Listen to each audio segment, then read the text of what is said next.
আমাদের under-19 team কালকে আফগানিস্তানের এগেনস্টে ম্যাচ জিতেছে এবং ফাইনালে পৌঁছে গেছে। ইংল্যান্ডের এগেনস্টে আমাদের ফাইনাল ম্যাচ রয়েছে।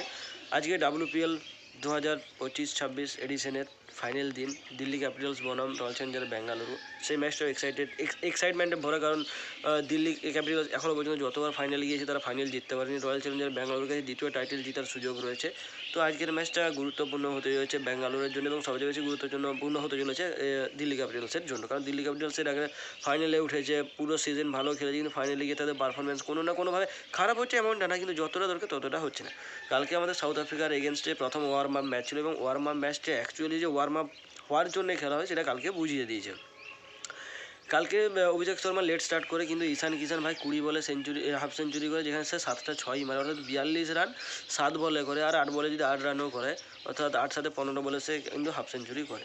তো যাই হোক, কালকে ঈশান কিষান রিটায়ার আউট হয় 50-এর পর, অভিষেক শর্মা রিটায়ার আউট হয়, তারপরে তিলক বর্মা আসে, সূর্যকুমার যাদব আসে, রিঙ্কু সিং আসে, হার্দিক পান্ডিয়া আসে, অক্ষর প্যাটেল আসে, অর্থাৎ কালকে একজনকার বদলে রিপ্লেসে যখন আরেকজন আসেন তখন মনে হচ্ছে তারা প্যাভিলিয়নে বা ড্রেসিং রুমে বলতে পারি, সেখান থেকে তারা সেট হয়ে আসছে। তারা ওখানে যেন ভিতরে কোনো ইনডোর নেট প্র্যাকটিস চলছে বা থ্রোয়িং যে মেশিনটা হয় সেটা নিয়ে তারা প্র্যাকটিসই করছে, অর্থাৎ ভাই এসে না এসে পরের বলে 6। ঈশান কিষান কালকে যেভাবে খেলছিল তাতে অ্যাকচুয়ালি কালকে 10 ওভারে আমাদের 135 রান হয়, অর্থাৎ 20 ওভারে 270 রান হয়ে যেত, কোনো ব্যাপারই ছিল না। ঈশান কিষান এবং অভিষেক শর্মা যদি দুজন মিলে আর কিছুক্ষণ থাকতো তো এই রানটা হয়ে যেত।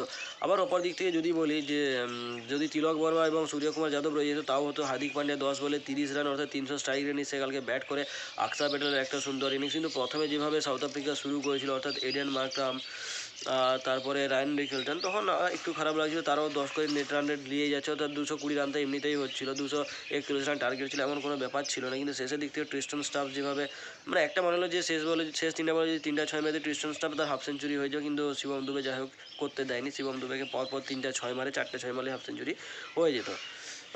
আর্শদীপ সিংয়ের উইকেট, অভিষেক শর্মার উইকেট, কালকে যে বল করেছে সবাই উইকেট নিয়েছে।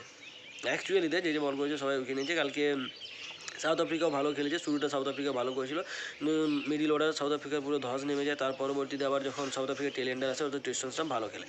কালকে লুঙ্গিসান ইনগিডি হোক, অনরেক নরকিয়া হোক, কাগিসো রাবাডা হোক, মার্কো ইয়ানসেন হোক, কালকে তো সাউথ আফ্রিকার মনে হয় 2 জন বোলার হাফ সেঞ্চুরি করেছে। আমাদের তরফ থেকেও কালকে শিবম দুবে হাফ সেঞ্চুরি করে নিয়েছে, বলিংয়ের দিক থেকে কোনো ব্যাপার না।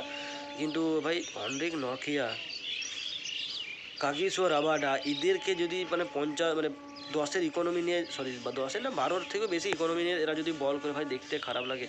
এবং আমাদের একটা মাইন্ডসেট হয়ে গেছে যে T20 ফর্মেট হলো 250-র নিচে রান করলে আমরা মেনেই নেব না, এটা টিম ইন্ডিয়া হতেই পারে না। যদি রান 250 স্কোর বোর্ডে না থাকে আমরা মানছি।